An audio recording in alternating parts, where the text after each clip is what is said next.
This conference will now be recorded.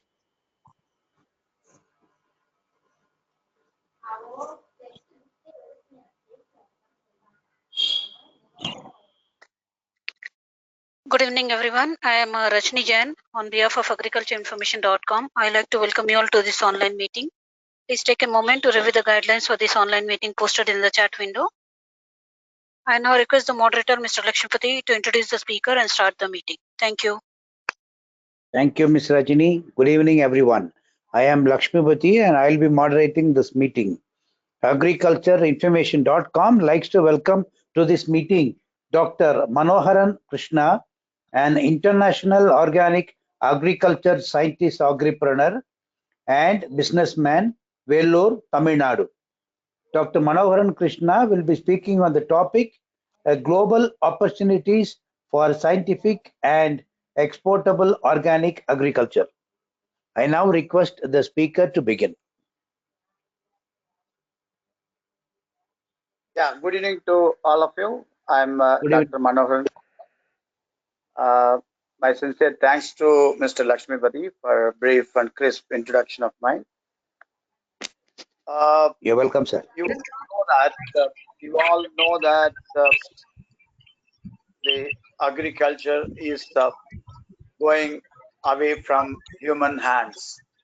That's the natural agriculture is drifted away from the original and authentic Asian countries dominated organic agriculture or natural agriculture.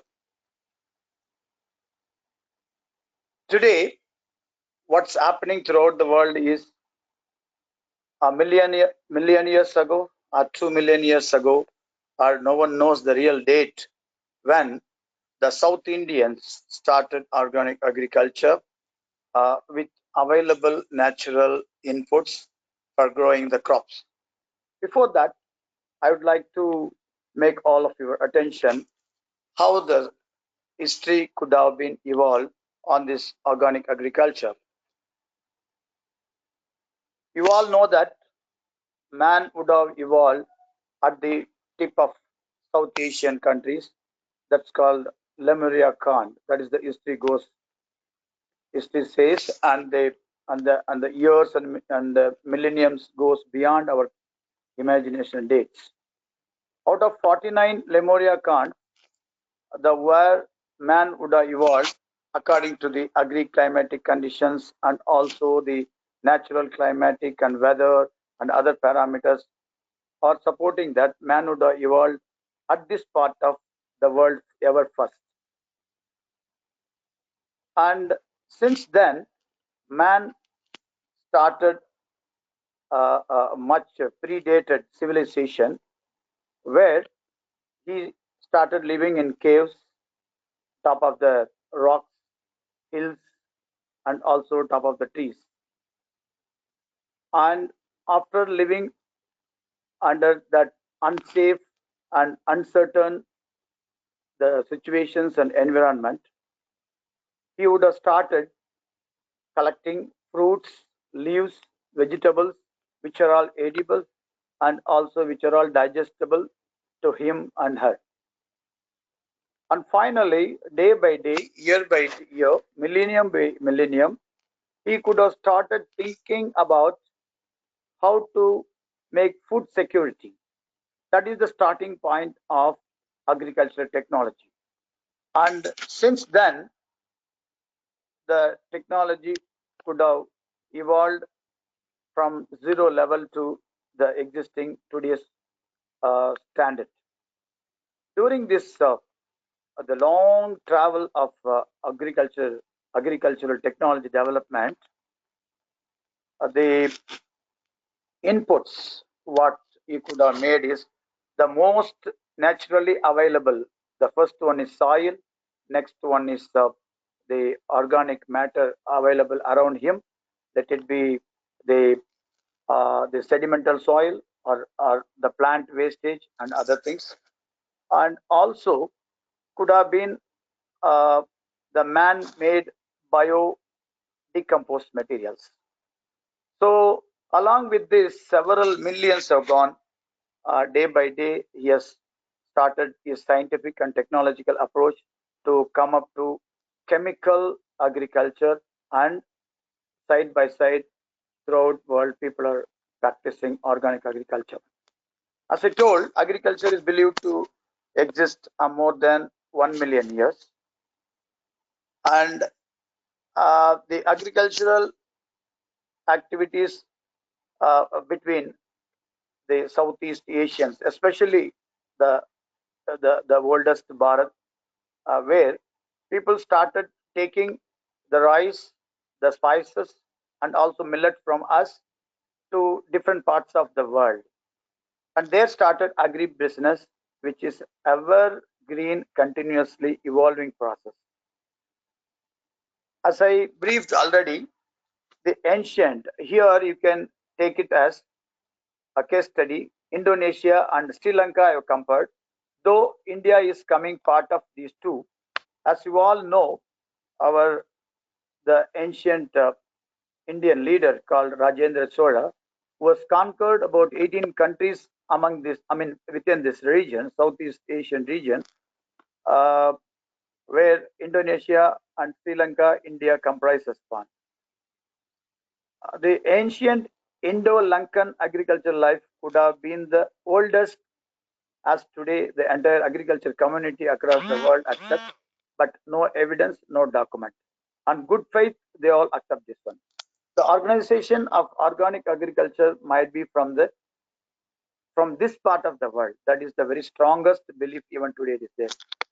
As I mentioned, Rajendra Chola about 1,000 years back, he has conquered 18 countries: India, Burma, Thailand, Sri Lanka, and Malaysia, Indonesia, Papua New Guinea, or Laos, Cambodia, especially Vietnam and Philippines, and all these countries.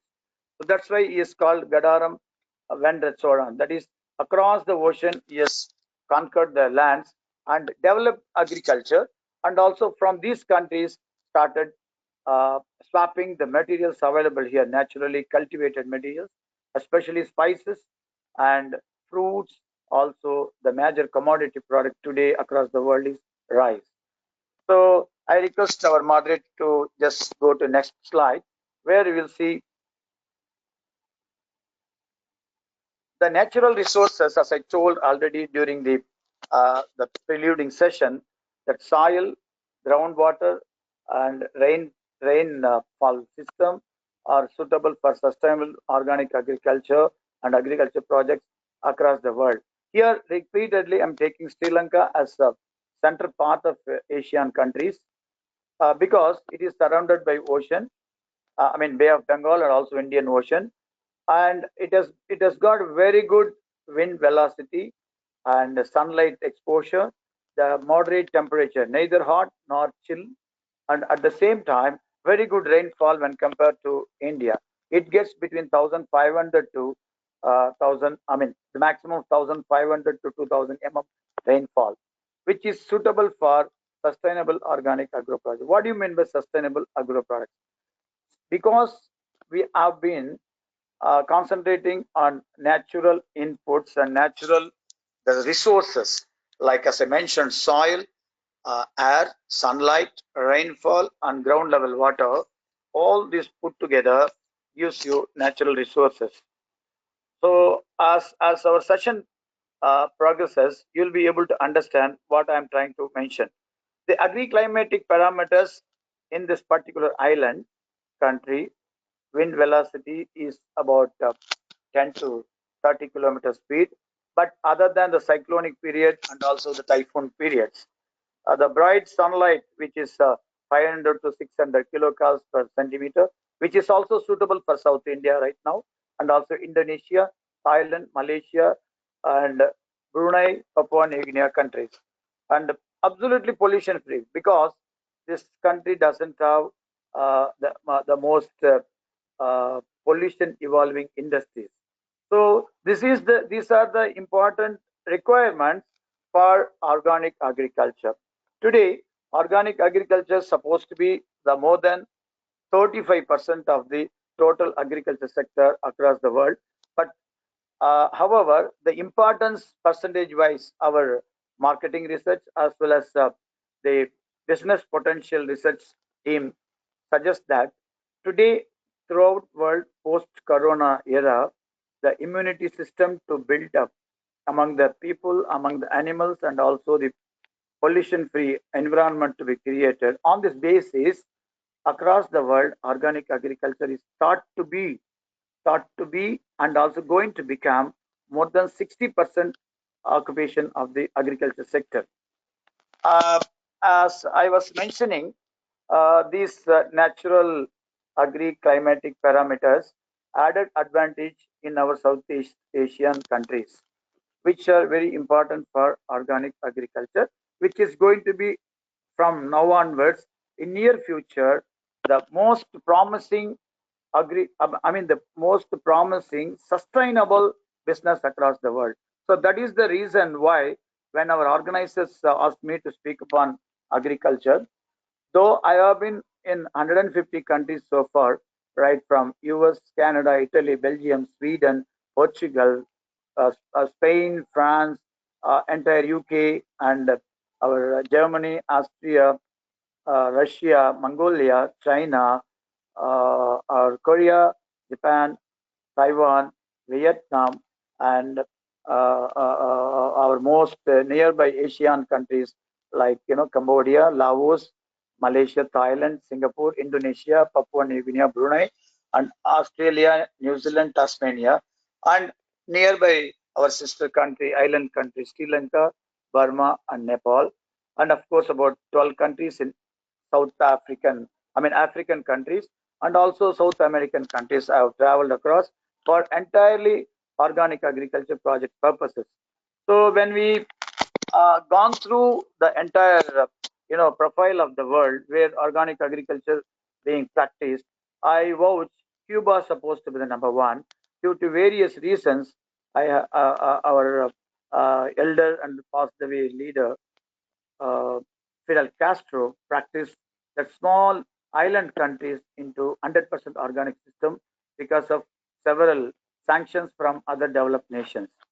So where I could contribute to Cuban organic agriculture system along with Fidel Castro, I had a very promising time and challenging time along with him.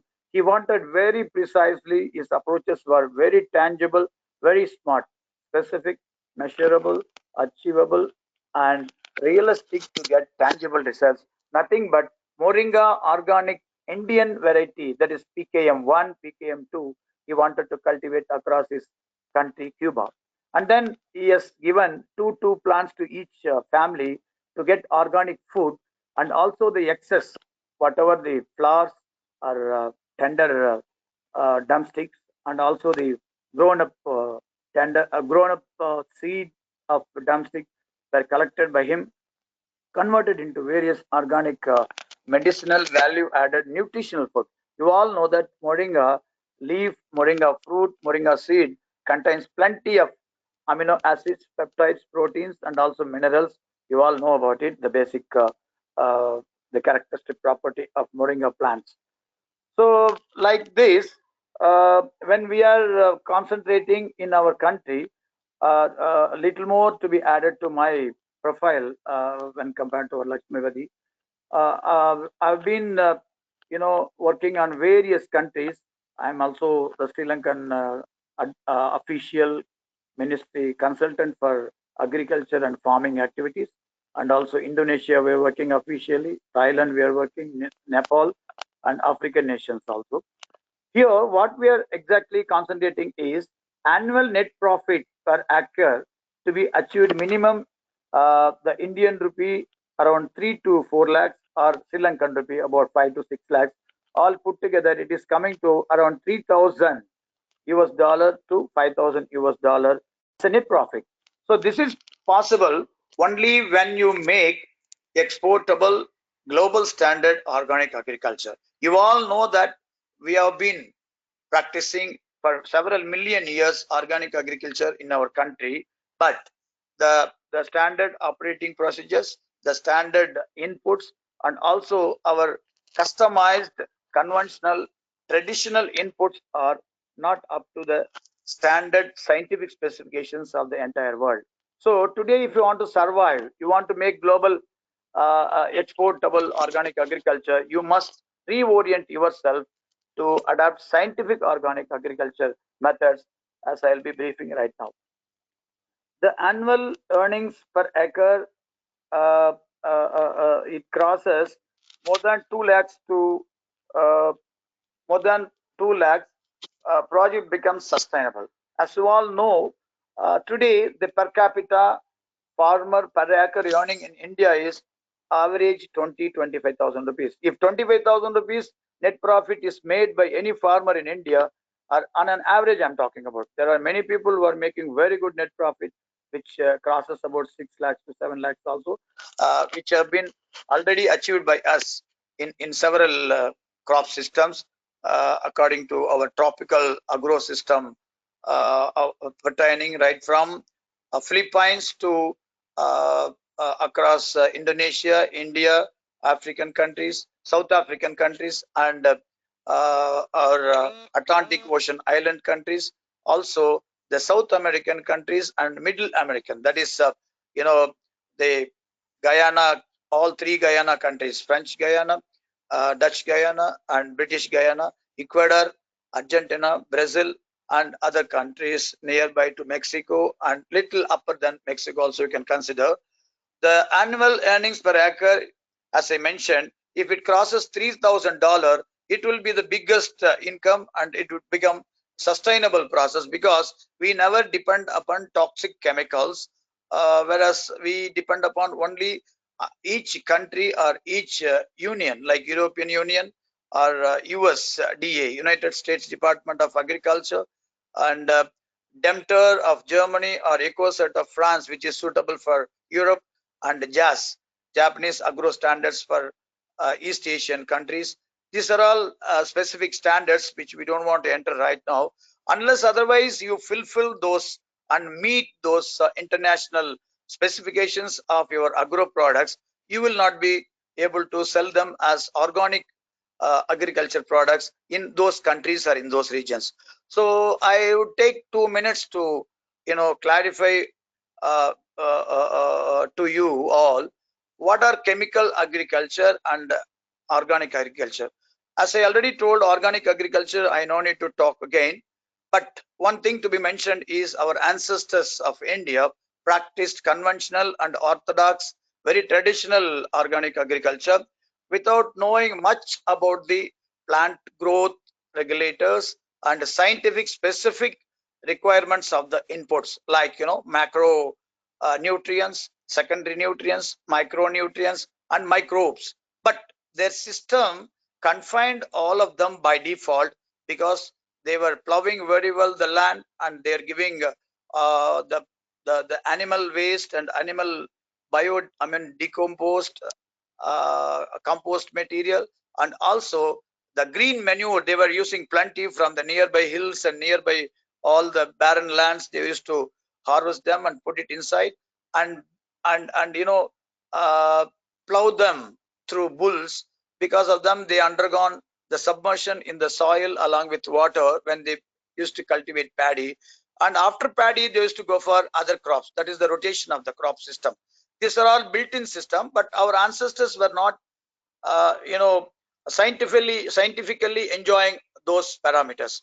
But chemically, as I told, every crop needs macronutrients like NPK, nitrogen, phosphorus, potash, and also secondary nutrients like calcium, magnesium, zinc, and micronutrients like iron, cobalt, copper, boron, and manganese, and other trace elements like selenium.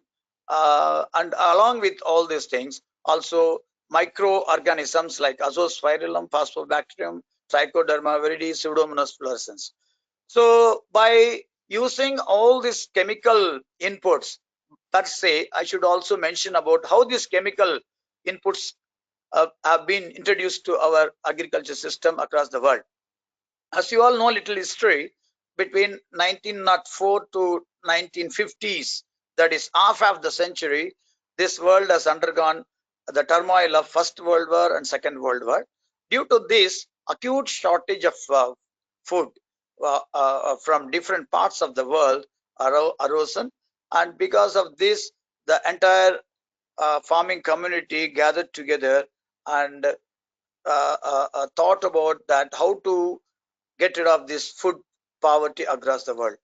To solve this problem, every country has undergone a very depth and rigorous practice of how to increase the yield, how to increase the output of the food grains to save this human and also animals on this earth during that period.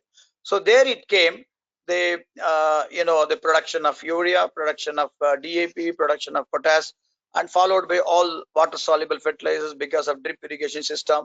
And also they thought that the ecosystem, the total ecosystem, where a lot of insects were damaging the crops, and also birds, rodents, and also kind of the weed menace. To control this, scientifically and technologically, they started producing insecticide, pesticide, and rodenticide, weedicide, and all those things. When these things used across the world for the past 1 century or 1.5 centuries, no doubt the food grains production started good, and also the poverty eradicated, and it has been succumbed. However, when you use these chemical inputs, a lot of toxins were appearing along with your food items and also grains. So this has given us a breathing problem, digestion problem, and followed by blood related complications and ulcer problem, cancer, and also why not the reproductive system of the human very badly affected. Because of that, the world population is going to be reduced drastically across this century. So this has thought, I mean, this has given a thought-provoking incident to the entire farming community. Why don't we get rid of these toxin chemicals? Instead of that, we can go for naturally available organic or natural inputs to produce these agriculture products. So this is the evidence, and also this is the way forward why man is now looking for organic agriculture projects. So once this chemical agriculture is going to be reduced, then organic agriculture is going to be the biggest business for the world, and this is going to be the greatest opportunity for the upcoming the businessmen, the entrepreneurs, and also agripreneurs. The general cost of cultivation when compared to organic method and also chemical method, organic method about 40 to 50% is lesser than chemical method, and also the yield, toxin free, the yield of the toxin free agro products are appearing in organic agriculture when compared to chemical agriculture. So next slide will give you little more depth of the what we are speaking right now. The organic inputs, as you know very well, it is going to give you the toxin free, disease free, and also immune, that is immunity, your resistance of entire metabolism and anatomy going to improve, and thereby you'll be able to face any kind of new diseases due to microorganisms going to come in future also. The modern economic so can you slightly down the slides? Is it possible? The no, the earlier ones. Yeah, the next one. Next slide, please. I think you have skipped something, sir. Yeah, the next slide, please. Yeah, this okay, sir. The economic calculation, which is very important, as I talked about the business opportunities by global agriculture. Typical calculation for a selected crops on cultured land of 1 acre is given here. See, here you can make 2 perennial crops. Example I've taken here is the rich crop, cashew, and red jack. You all heard about yellow jack. Now throughout the world, red jack is becoming very promising, and mango.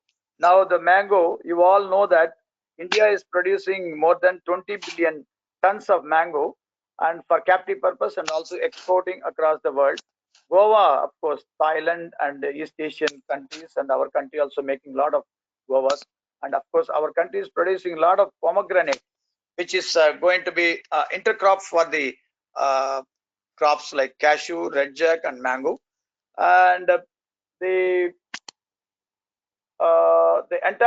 the system, if you want to implement, that is this is called a two-layer system. That is between 4 feet to 8 feet or 12 feet is going to be the tall crops, and between 4 feet to 1 foot will be the second layer, that is pomegranate.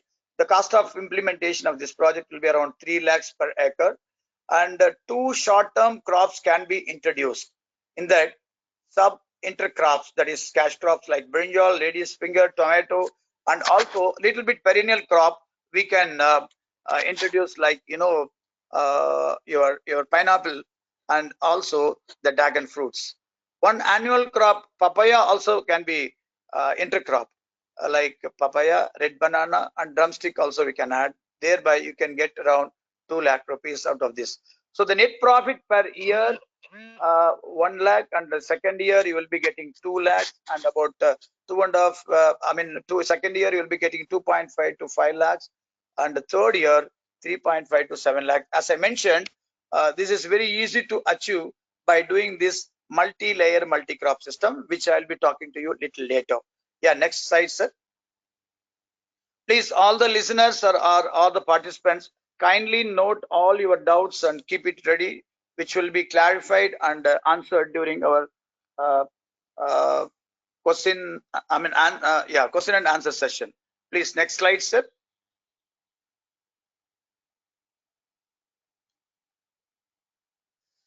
Yeah, with this, yeah, we are in this is again a typical calculation what we have done there. We are cultivating about 1,000 plants per acre of red loamy sandy soil or black loamy sandy soil, which are the predominant soil structure across the world. But of course, a black clay soil, some parts where the river beds are there, lakes are there across South African, South American countries, and also rivers like Godavari, Brahmaputra, Ganges, Kaveri, and other perennial rivers. You can see that black soil. The crop life cycle period is about 2 years, as I mentioned above, for red loamy soil. The cost of cultivation is about $3,000 per acre, as I already mentioned. The average quantity of fruits harvested for 2 years is about 130 tons minimum per acre. The average selling price of papaya in India and Sri Lanka, if you take it as about $190 per ton. That is roughly you can take it as 20 rupees a kilo. So that is gives you about 20,000 rupees per ton. The total income is about $25,000, and after deducting your all expenses 3,000, easily $20,000 for 2 years you can earn. Thereby, approximately, as I mentioned, about 7 lakh rupee, Indian rupee, that is $10,000 can be per annum earned. No, the above economic result do not consider either the organic grade, because you all know that when compared to chemical grade papaya, organic grade papaya can be sold minimum 3 to 4 times if you are very orthodox and conscious and religiously practicing organic farmer. You all know that every country stipulates their own standards in both the finished product as well as the inputs. If we follow that, easily you will be able to achieve this one. I'm very happy to say that in our organization, which I'm going to introduce a little later, for the past 20 years, about 475 consignments have been sent abroad with organic proper certification, approval, all those.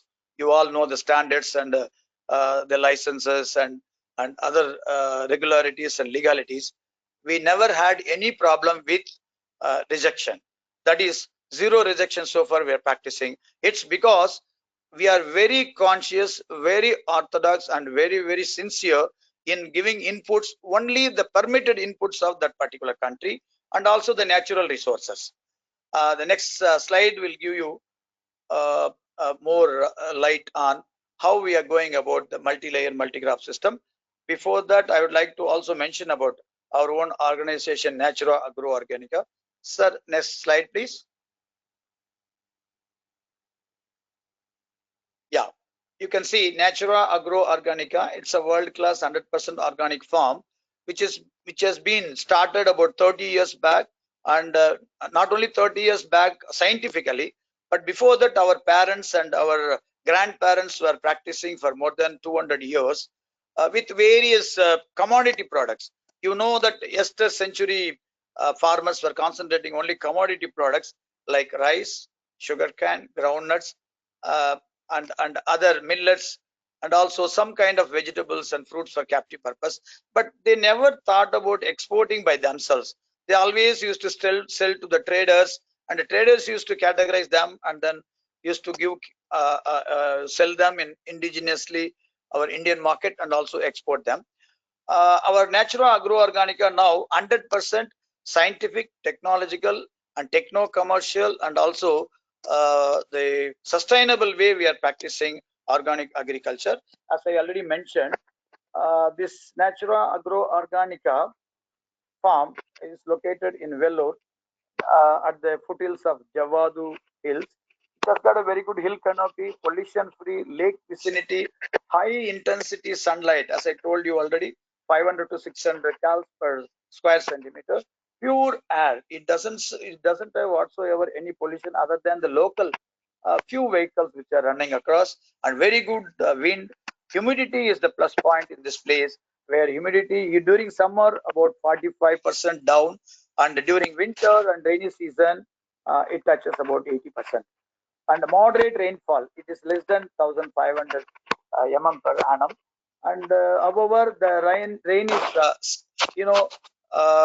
distributed across the year.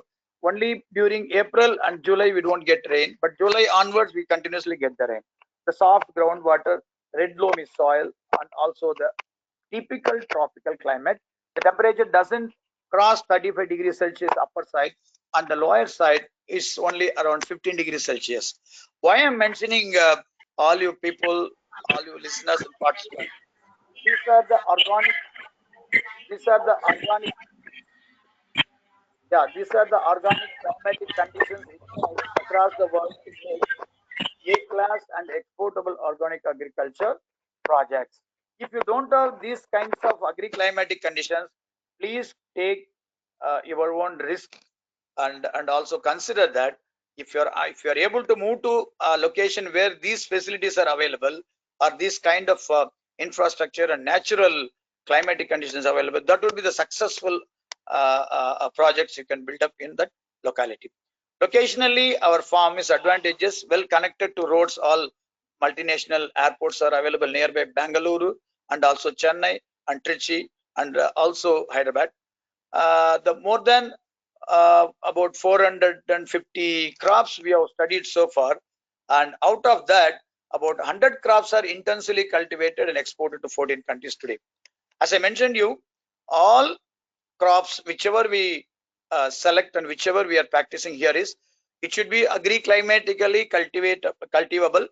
Next thing is techno-commercially, it should be successful to make here and export to various countries, and thereby you should be able to get techno-commercial revenue aspect minimum about 5 lakhs to 7 lakhs of Indian rupee as net profit.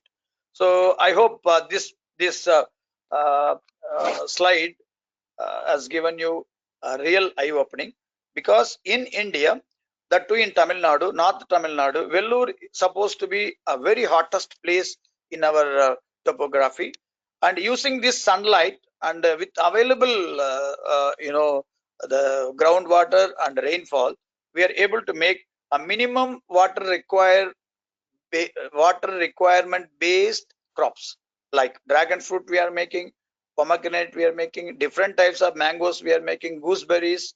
And you will not get surprised if I say that after making this kind of small agri-climatic conditions, we are able to make very good pepper, ginger, and vanilla bean project, and also spirulina project. We are ready to share this technology with anybody any family or any organization in any country, because once you develop this mini agri-climatic, micro agri-climatic conditions, you will be able to grow any type of premium products like pepper, like cardamom, and also vanilla bean, that is vanilla bean culturing. So the next slide would give you how we are working across the world.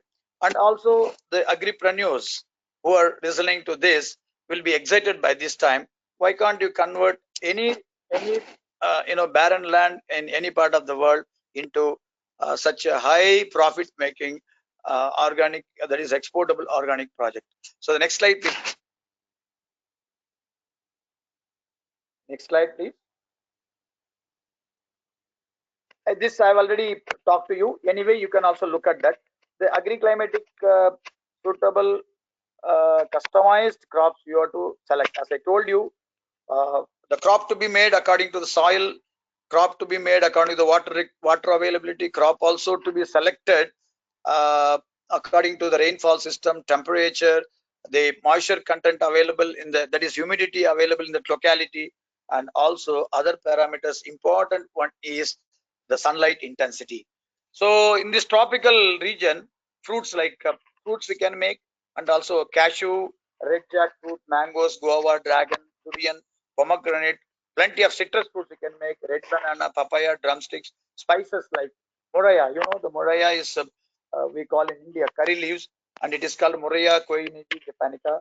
And we can make ginger, coriander, mint, pepper, cardamom, and typically we surprised to note that medicinal plants like Annona muricata. You all know that what is Annona muricata?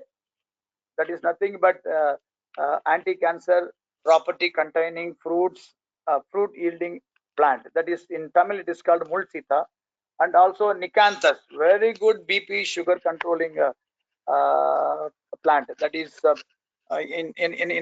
in Sanskrit is called Parjat flower, or in Tamil it is called Pavalamalli.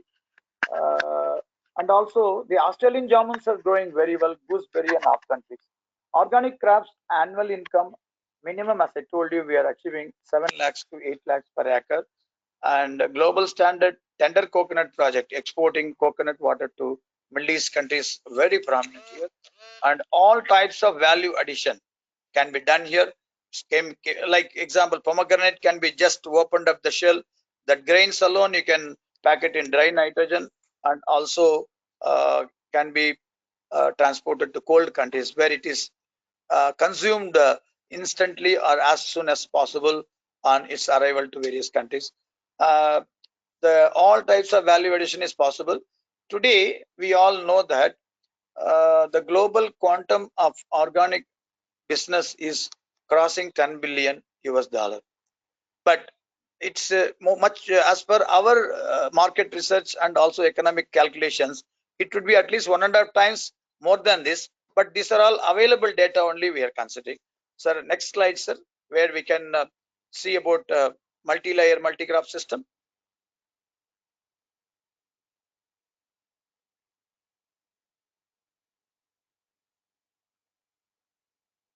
Sir, Lakshmipati, sir. Yeah.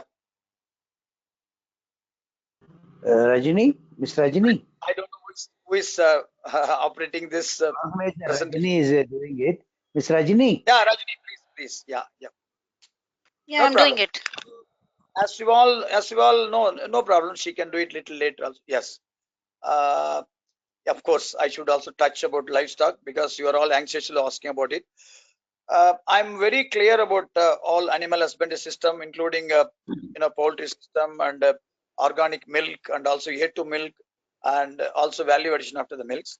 The agri-climatic suitable customized organic livestock only to be selected. For example, when you bring a cow which is living between 20 degrees Celsius to 10 degrees Celsius localities, say for example Switzerland or New Zealand or any other country, that may not be, that is not able to withstand our the climatic conditions, both the temperature wise and also the rainy season wise, and also the type of feed which we are giving, it is unable to digest and live satisfactorily and give sustainable products. So it is better to find out the local animals, let it be goat, let it be cow, or any other animal, which you will be able to easily rear them and get the products out of it.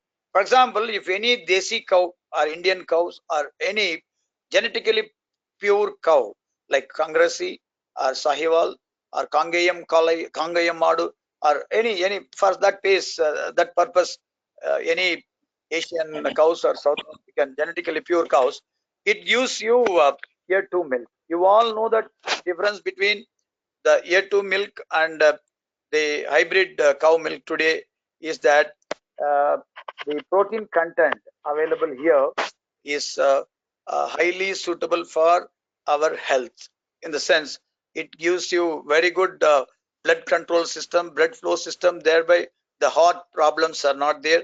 And specifically the protein content and amino acid sequences available in desi cows are highly conducive for human consumption when compared to the hybrid cows like HF or Jersey or Diana's or whatever you call it as. So we are also able to give very good organic heifer management and organic broiler sheep. I hope you all know that Nellore sheep is supposed to be the one of the best species in our country. We have been practicing that, just collecting naturally across Ongole and Nellore Bay of Bengal seashore area and get those lambs, I mean the young male lambs, and rear them organically by giving only mulberry and a little bit of natural grass and neem leaves without giving any artificial or synthetic food.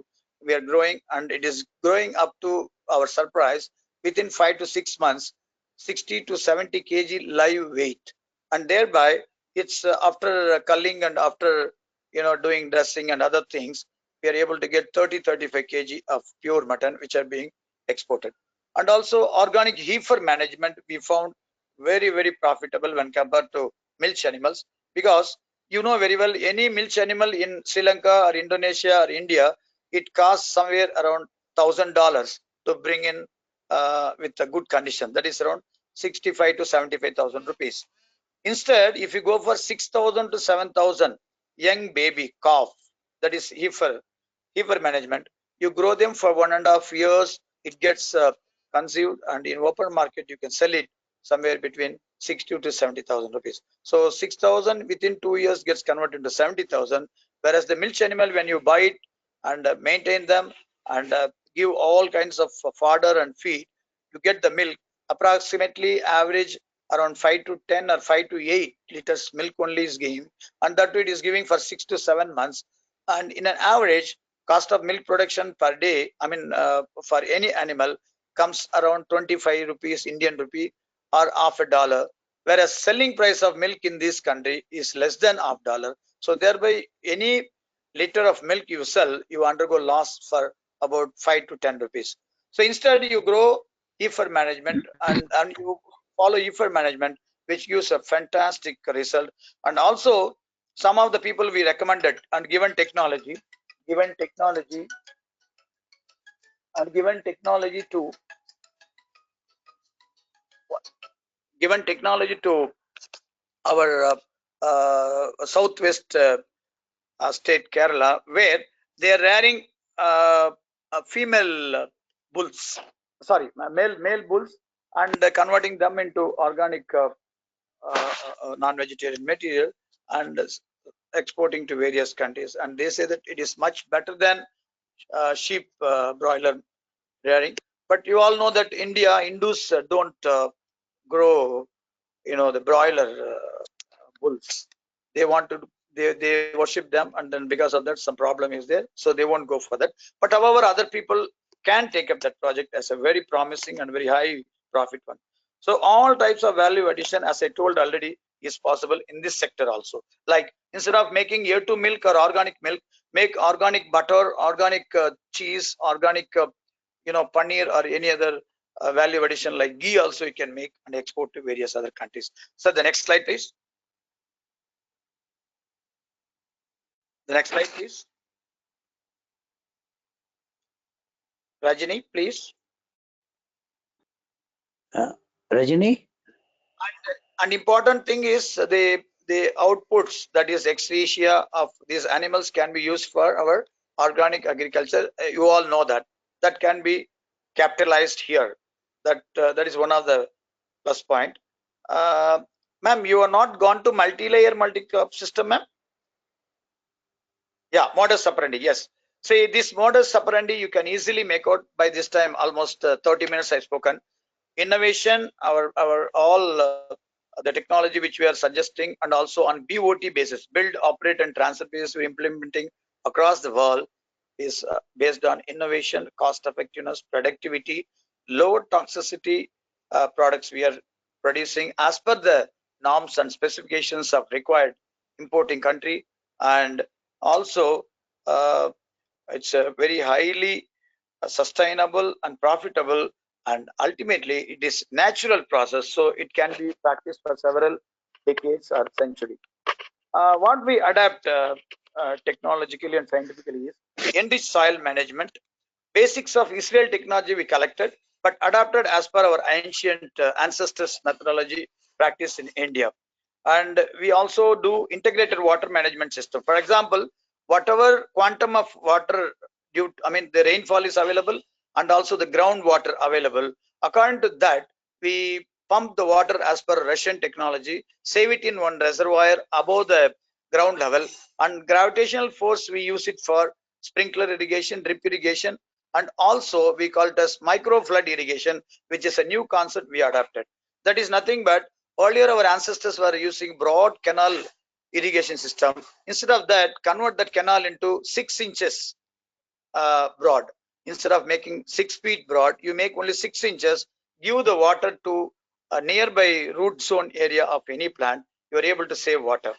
Then integrated nutrition management, as I told you already, the macronutrients, micronutrients, secondary nutrients, and also organic content, organic matter. We are practicing plenty by using a lot of cow dung, sheep dung, and the plant materials all put together. We compose for 6 months and enrich them with microorganisms like azospirillum, phosphobacterium, trichoderma viride, pseudomonas fluorescens, and also we enrich them with rock phosphate and salt containing the quarry, that is mines and quarry, the discharges and waste, like in that a lot of fumic acid contents are there, and also nitrates are plenty available. Then uh, the pest management, integrated pest management we adapt is simple, that very wonderful combination we have made it, like pepper extract, ginger extract, garlic extract, and green chilies extract works for all types of pests. I mean all type of pests and also the rodents, which we are able to convert. And post harvest management, we simply, as you all know, A grade, B grade grading of the agriculture product is very important to export and market across the world, so that we are using. Ultimately, what customer needs is our priority, that is customer satisfaction. For example, we have been making a lot of dragon fruit organically, that is the premium variety pink and pink. I hope our Dhanlakshmi madam will be able to share with all of you on request. I already shared a lot of material to them. And also you can go to YouTube and search for Dr. Manoharan Krishna. You'll be able to get plenty of our research based sharings there. That will be highly useful to you. And example, they take the pink and pink dragon fruit. Some customers are asking 200-gram weighing fruit. Some customers are asking 500-gram weighing, 500-gram weighing fruits. So according to customer requirement, we tailor make the inputs. What we are giving, water and organic bio food called BFIM, bio enriched farmyard manure, which we are producing plenty and exporting various countries. So that we are controlling in a way such that we'll be able to get the different weights and size of the fruits. So according to the customers, we are distributing and exporting. That is most important today. That because of that, we are getting premium prices. Out of, as I told already, 450 crops we are practicing here. The 100 crops we are eligible for techno commercial. USD 6,000 to 7,000 per acre annual net profit giving crops that can be shared to anybody across the world. The next slide, ma'am. Yeah, this already we spoke about value addition. You all know that dry products can be made, juices can be made, semi-processed fruit and other things. This slide you can easily, it's a running matter. Anyway, I will be able to share with you. This is a typical multi-layer multi-crop system. That is, as I told you, you can see one such method is multi-layer multi-crop system, in which about 5 different crops can be cultivated in one particular place in 1 acre itself. Instead of growing only coconut or coconut, then palm oil, then underneath the shade living crops like vanilla bean, uh, pineapple, and ginger, and other crops also you can make. And thereby, you can, the concept, scientific concept, what we optimized is that one crop requires 80% sunlight, another crop requires 40% sunlight, another crop requires 20% sunlight. That can be kept one below the other, and also the canopy and biomass of the plant can be selected in a way such that underneath of each one grows the bottom one. So that is the concept what I have given here. Because of this, you'll be able to get 5 times the net profit higher. Expenses are 4 times lesser because you are maintaining for one crop. For example, ground level crop ginger means you are giving water for ginger, or you are giving water for pineapple, and maintaining all other, weed removing and controlling and other things for only this crop. All other top growing crops are automatically growing and giving you yield. The only thing what we have to be careful and vigilant is that you have to give food for all the crops which are growing. 5 crops which are growing, 5 types of crops are growing in 1 acre. So you have to give food for all 5 crops in different quantum and different manner. That is the one which we will be giving you technology on build, operate, and transfer basis. Yeah, next slide, ma'am. Next slide, ma'am. Yeah, now we have come to the last slide, way forward.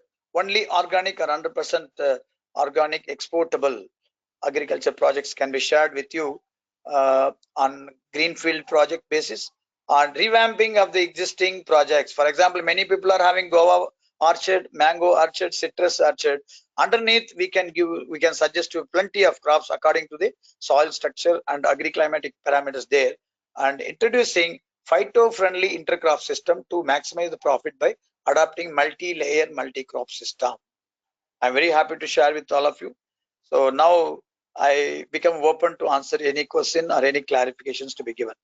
Kindly visit our YouTube. Thank you so much, Dr. Manoharan Krishna, for an excellent and very inspiring talk on the topic. I now request the participants to ask their questions. We'll also be posting the speaker's contact details in the chat window. Doctor, can you please stop sharing the screen so that we'll be able to see all the participants? You can stop unless otherwise some participants are interested in particular slide. Yeah. No, we have the recording of this. Okay. What are the participants for questions, if there are any? Even after the meeting also offline, the participants can put questions to the speaker by writing to him. Absolutely, okay, sir, Mr. Sure. Mohan. Yeah, Mr. Mohan has got a first question. Yes, Mr. Mohan. Yeah, good evening, Mr. Lakshmipati. Thanks for allowing me. You're welcome. Congratulations, Dr. Manohar Krishna. Excellent presentation and very detailed and feature-oriented this thing. And this is Mohan from Guntur. I'm basically a civil engineer architect. I did my education from LKG to Guindy Engineering College at Chennai. So, and I have Madras I'm Andhra, but I can speak very well Tamil, and most of my age I studied there only. And coming to my question, actually, I'm an exporter. I have a Ramya Foods and Spices. I do have a cold storage since 25 years. And basically, I do with the agriculture product and food product. So my company last 25 years we are exporting to USA and Ramya Foods and Spices. And apart from this, I have a strong base in Caribbean Islands. So in your speech, actually, I came to know that you are little aware of Guyana, all those countries. And the country, actually, I am having very base, and I have a distribution center called my name, Mohan's Corporation. It is an Antigua and Barbuda, very small island, tiny island. Actually, last 10 years, they doesn't have any any agriculture product. They used to import from UK and USA, and of course, quantities may be less, but the profit margin is more. So what exactly I want to do, if I want to go for some agriculture basis in organic way, whether your company can assist us from scratch to end?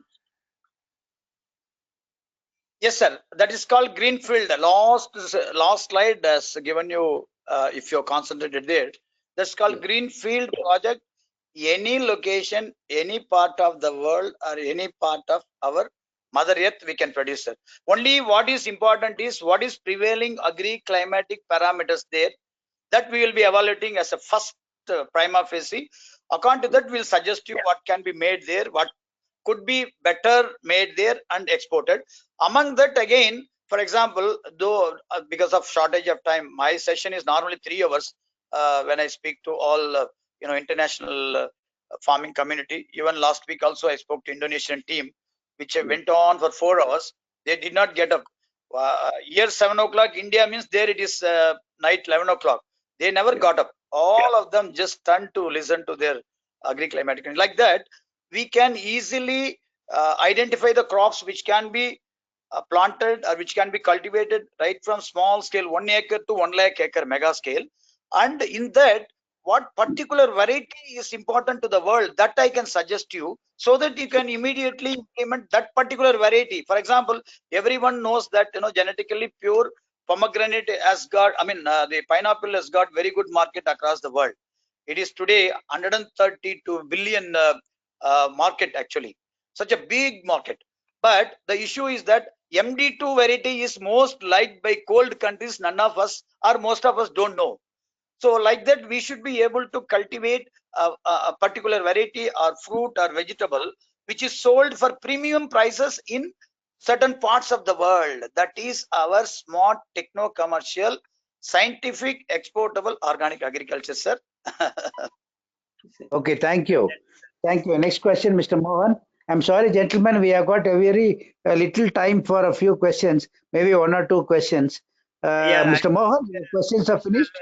I think I have a very long, lengthy question, so I'll contact him personally, Dr. Yes, thank you. That's nice of you. Thank you. Please, sir, you can collect my WhatsApp number, ma'am Rajini ma'am, and also our Dhanlakshmi ma'am will be able to share with you. Collect our details. You can feel free, sir. One thing I absolutely forgot about to mention is that all our services are rendering on free cost basis, sir. Only our transportation, our accommodation is responsible or taken care by our clients. That's all. Thank you. Mr. Madhyadagan to ask the next question. Say, you said your dragon fruit is coming in Vellore. Dragon fruit, yeah. Is that right? Say, I am from Kadalur. Can I grow in red soil based in a dragon fruit? Red soil, hilly area. Sir, you please note that dragon fruit needs 40 degrees Celsius max to lowest is around 15 degrees Celsius. It needs only rocky soil. It needs a bit of water during summer, and also it needs good ventilation, sir. Wherever the sophisticated, wherever suffocation is there, it gets totally buckled. For example, it cannot grow in desert where you know that humidity is very low and the negative humidity. It sucks, the environment sucks the moisture from the plant. Whereas your Kadalur, we are already planting about 15 acres, sir. You know that Kullan Chavdi, sir. You are being in Kadalur. Yeah, we nearby only. I am 10 kilometers away from sir, in your locality, we are putting up 15 acres of dragon fruit, sir. Already pomegranate, we have put up 20 acres, and also Australian jamun and other crops like figs. We are putting red jack. You please, all of you, think about red jack. That is going to be the menace of the jackfruit industry, sir. Now, because all these days we bothered about yellow jack. Now it is going to be red jack, sir. Yeah, please. Sir, can I tell the farmer's name where the farm 15 acres farm in Kullan Chavdi? Sir, I'll be coming next week, sir. You call me, I will take you there. Because yeah, sure. I will call you, sir. Because the client is a bit sensitive, foreign client. So he doesn't want right now to share with others. Probably once fruits are coming, you will be able to share with you. But however, I will take you as a friend. My friend, my team, I will take you inside For good things, we can violate certain rules, sir. No problem. I am being Okay, Indian. okay. I will Thank do you. that. Okay, thank you, Mr. Joseph Thank you. Brito. Mr. Joseph Thank Brito. you. Thank you, Mr. Lakshmipati. Thank you, Dr. Manoharan, for a very detailed and unique presentation. Could you just name 5 safe crops which a farmer can go into for growing and for exporting? Sir, pardon, sir. 5 potential crops, in your opinion, which the farmer can easily grow for exports. Sir, that is what I mentioned, sir, very clearly all along my 1 hour or 45 minutes speech. The crops is only agri-climatic specific, sir. If you ask me, in Vellore, pomegranate, dragon fruit, Australian jamun, and red jack will be the ideal crop, sir, where you can get Okay. more of net profit. If you talk about Tenkasi or your Theni area, if we can go for avocado, we can go for rambutan, we can go for star fruit, because these are all required in high quantity in cold countries, sir. So like that, it is a Okay. locational specific customized package, sir. Please take it as. If you just call Okay. me, you Okay. give me 4 crops, out of Yes. 450 crops, I can give all 450 crops. But the problem is you Yeah. will not be able to grow in that particular locality. Thank As I Okay. you. told Okay. you, Thank you. Thank you. moringa is #1 crop in the world, but Yes. above Andhra Pradesh or Madhya Pradesh, you cannot grow, sir, because during winter it dies. You know very well. So like Yes. Yes. that, every crop has got its own limitation. That's how God has created these crops: tropical fruits and exotic fruits, cold fruits, and also ice growing fruits like apple and saffron, your almonds and walnuts. Why walnuts are not growing in south? Because the temperature range should be very narrow, between 15 degree and 20 degree, and also it needs ice cold conditions to give all that phytal hormones, auxins, cytokinins, gibberellins, and ripening agents. If it is growing in hot condition, the cold plant cannot secrete or biosynthesis your cytokinin and gibberellin hormones, sir. Because of that, it will not flower, which will not give you yield, sir. So you please keep in touch with me. I will suggest you Thank you. according to the locality across the world what are all crop can be grown and exported, sir. Thank you. Thank you. Thank you. Thank you for Dr. Manoharan for answering all those questions. It was a wonderful session. We have now completed the round of questions. I would like to thank the speaker, Dr. Manoharan Krishna, on behalf of Agriculture Information, for taking his time to speak with us with an excellent presentation. I now request the organizer of the meeting, Mr. Rajini Jain, to please close the meeting. Thank you. So thank you very much, sir. Thank you, Lakshmi Mr. sir, Rajini madam, Welcome, sir. You're welcome. timely operating our slides, and also Dhanlakshmi madam. All the participants were all asking very, very, very interesting and enthusiastic questions. And definitely, I'll be interacting with all of you personally, and also in the same forum. Any forum you need on any specific crop, we can take it up on day by day. We can speak on 450 crops. Thank you very much. Good night. Thank you. Thank you. Thank you, Mr. Lakshmipati. I'd like to thank the speaker, Dr. Manoharan Krishnan, for taking the time to talk with us. I also like to thank all the participants for their time. The meeting will now be closed.